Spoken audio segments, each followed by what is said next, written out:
Selamat sejahtera kepada semua pelajar. Baiklah, hari ini kita akan lihat bab 10.4 iaitu kesan kemerdekaan terhadap negara kita. Standard kandungan ialah 11.4 Pemasyuran Kemerdekaan Tanah Melayu dan standard pembelajaran kita pada hari ini ialah 11.44 iaitu menganalisis kesan kemerdekaan terhadap negara kita. Baiklah, kesan kemerdekaan terhadap negara kita dapat dilihat daripada 4 aspek iaitu daripada aspek politik, peringkat antarabangsa, ekonomi dan juga sosial. Baiklah, kita lihat aspek yang pertama dari aspek politik. Di dalam aspek politik pula, antara kesan yang dapat dilihat hasil daripada kemerdekaan negara kita ialah pengamalan sistem raja berperlembagaan, yang kedua demokrasi berparlimen, yang ketiga adalah pentadbiran negara, yang keempat adalah cabaran kerajaan persekutuan.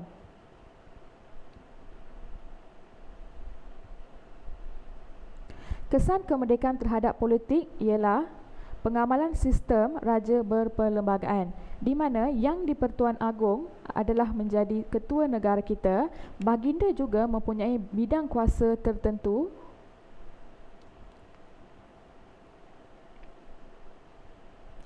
Kesan kedua kemerdekaan terhadap politik ialah pengamalan demokrasi berparlimen, di mana rakyat berkuasa memilih kerajaan dan pemerintah melalui pilihan raya. Pilihan raya juga memberi rakyat hak bersuara dan memilih wakil rakyat. Parlimen berkuasa mengubal undang-undang di peringkat persekutuan, manakala Dewan Undangan Negeri pula berkuasa mengubal undang-undang di peringkat negeri. Kesan yang ketiga ialah pentadbiran negara, di mana Tunku Abdul Rahman menjadi Perdana Menteri dan juga Menteri Luar, Datuk Abdul Razak Hussein pula sebagai Timbalan Perdana Menteri dan ahli kabinet lain dikekalkan oleh Perdana Menteri mengikut sistem ahli.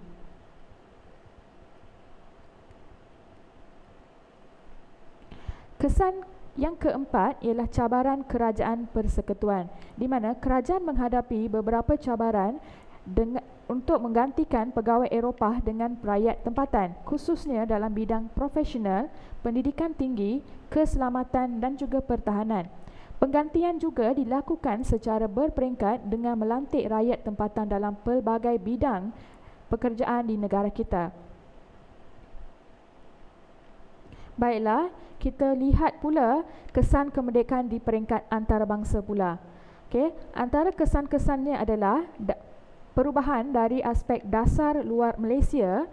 Negara kita juga menganggotai Commonwealth, pertahanan negara, penyertaan Malaysia dalam pound sterling, diiktiraf Pertubuhan Bangsa-Bangsa Bersatu dan juga misi pengamanan. Baiklah, di peringkat antarabangsa pula, Malaysia juga mempunyai beberapa dasar luar. Antaranya adalah mengukuhkan Kementerian Luar Malaysia. Yang kedua, pada tahun 1957, pegawai dihantar ke Britain untuk mendapatkan latihan. Yang ketiga, Tan Sri Muhammad Ghazali Shafi'i dan juga Dr. Ismail Abdul Rahman dilantik sebagai Menteri Luar. Dan juga negara kita juga turut menjalinkan hubungan diplomatik dengan negara-negara lain, negara-negara luar seperti Indonesia, India, New Zealand, Mesir dan juga Jepun pada awal kemerdekaan.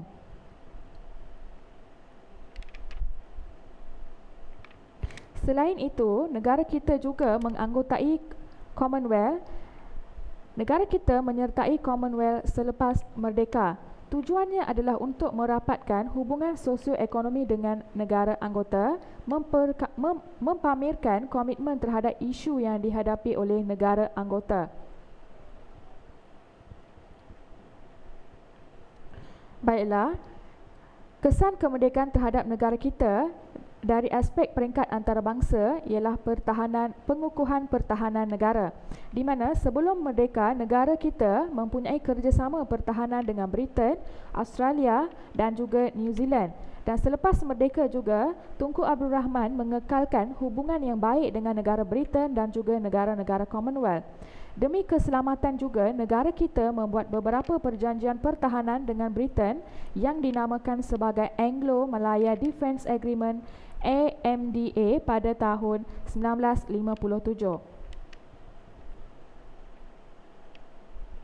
Kesan yang seterusnya adalah penyertaan dalam blok pound sterling, di mana penyertaan ini bermaksud negara menggunakan pound sterling dalam urusan perdagangan antarabangsa. Yang kedua, pendapatan tinggi hasil getah dan juga biji timah memperkuat kedudukan mata wang pound sterling dan turut memperkukuhkan kedudukan ekonomi anggotanya dengan penyertaan Malaysia dalam sistem keutamaan tarif Commonwealth. Kesan yang kelima adalah negara kita juga diberi pengiktirafan oleh PBB ataupun Pertubuhan Bangsa-Bangsa Bersatu. Negara kita menjadi ahli PBB dalam persidangan pada 17 September 1957 dan negara kita adalah anggota ke-82. Bendera kita dikibarkan dalam satu upacara rasmi di Ibu Pejabat PBB di New York pada 15 Oktober 1957. Negara kita juga turut menjunjung prinsip PBB iaitu melindungi hak asasi manusia. Kesan yang seterusnya di peringkat antarabangsa pula, Malaysia juga turut terlibat dalam misi pengamanan PBB di mana Malaysia juga turut terlibat dalam menghantar pasukan pengaman PBB ke Kongo dan juga ini menggambarkan kepercayaan yang diberikan oleh PBB dan juga pengiktirafan yang diberikan oleh PBB sendiri. Baiklah, kita lihat pula kesan kemerdekaan terhadap ekonomi pula. Antara kesan-kesan terhadap ekonomi ialah Malaysia memperkenalkan rancangan Malaysia Melayah pertama 1956 sehingga tahun 1960. Yang kedua, kesan yang kedua adalah lembaga penubuhan Lembaga Kemajuan Tanah Persekutuan iaitu FELDA. Kesan yang ketiga ialah penubuhan Institut Kewangan Tempatan. Kesan yang keempat adalah pembangunan luar bandar dan kesan yang kelima adalah pengenalan rancangan buku merah. Baiklah, kesan kemerdekaan terhadap ekonomi iaitu penubuhan rancangan Malaya pertama. Ianya adalah bertujuan untuk meningkatkan pertumbuhan ekonomi negara dengan tumpuan pada sektor luar bandar, mempelbagaikan keluaran pertanian supaya negara kita tidak hanya bergantung kepada pengeluaran getah semata-mata. Yang ketiga pula, di dalam rancangan Malaya pertama, negara kita juga berpendapat untuk menambahkan peluang pekerjaan bagi mengurangkan kadar kemiskinan penduduk di negara kita.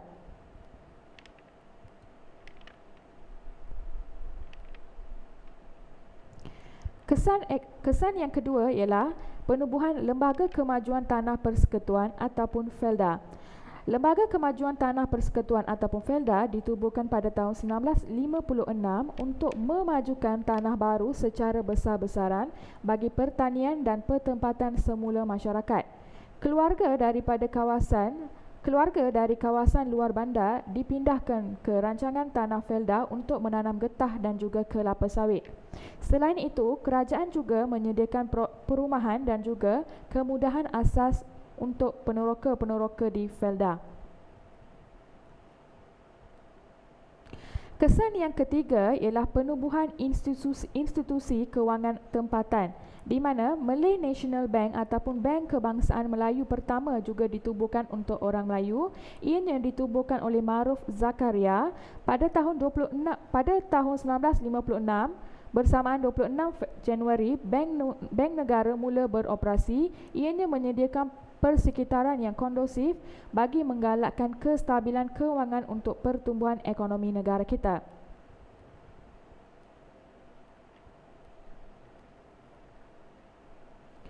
Kesan yang keempat ialah pembangunan luar bandar. Pada 17 November 1959, Kementerian Pembangunan Luar Bandar telah diwujudkan. Ianya adalah untuk membangunkan infrastruktur, sosial dan juga ekonomi luar bandar. Majlis Pembangunan Luar Bandar ditubuhkan pada peringkat negeri dan juga daerah. Ianya adalah bagi merancang dan menyelaras pelaksanaan projek pembangunan. Ianya juga mengutamakan kemudahan asas kepada penduduk luar bandar.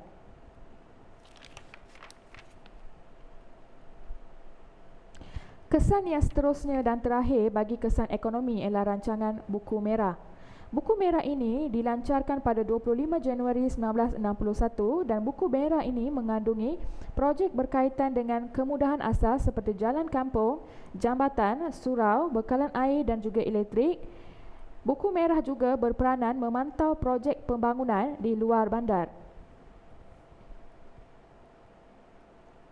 Baiklah, kita beralih kepada kesan sosial pula. Kesan kemerdekaan terhadap aspek sosial juga dapat dilihat dari aspek pendidikan. Yang kedua, penubuhan Dewan Bahasa dan juga Pustaka ataupun DBP. Yang ketiga adalah penubuhan Jabatan Penerangan Negara. Yang keempat adalah aspek kesihatan. Yang kelima adalah dari aspek kemudahan asas. Baiklah, jika kita lihat dari aspek pendidikan, pendidikan ini penting untuk membina sebuah negara bangsa yang bersatu. Dan laporan penyata Rahman Talib telah dibuat untuk mengkaji semula penyata Jawatankuasa Pelajaran 1956 dan diberi penekanan kepada bahasa Melayu sebagai bahasa pengantar di semua sekolah di negara kita.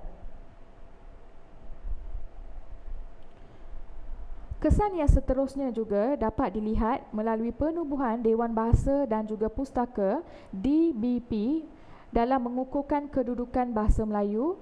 Fasal 1 perkara 1.52 menetapkan bahasa Melayu sebagai bahasa kebangsaan. DBP ditubuhkan pada 22 Jun 1956 di Johor sebagai sebuah jabatan di bawah Kementerian Pelajaran. Kesan kemerdekaan terhadap sosial yang ketiga ialah penubuhan Jabatan Penerangan. Jabatan Penerangan ini ditubuhkan bertujuan untuk menyampaikan maklumat tentang peristiwa di dalam dan juga di luar negara. Ianya berfungsi sebagai lidah rasmi kerajaan, menerangkan kepada rakyat berkaitan dengan falsafah, dasar dan wawasan negara kita. Yang seterusnya adalah dari aspek kesihatan. Pusat kesihatan dan juga hospital juga ditubuhkan untuk meningkatkan sosioekonomi penduduk di luar bandar.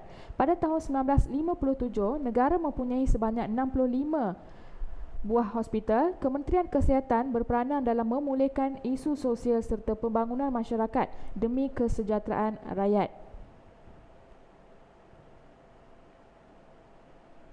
Yang kelima pula ialah kemudahan asas. Kerajaan menyediakan bekalan elektrik dan air bersih demi keselesaan dan juga kesihatan penduduk. Kerajaan juga membantu meningkatkan taraf hidup penduduk dan juga yang ketiga merapatkan jurang antara penduduk luar bandar dan juga bandar. Sebagai kesimpulannya, tempoh pengisian awal kemerdekaan merupakan tempoh yang sangat penting dalam sejarah negara kita. Dan tempoh ini penting kerana kerajaan pada masa ini perlu mempelajari dan juga mencari pengalaman yang boleh digunakan untuk membina sebuah negara yang makmur. Oleh itu, sebagai warga negara, kita seharusnya bersyukur dan dengan nikmat kemerdekaan yang dicapai oleh kita pada hari ini. Sekian, terima kasih.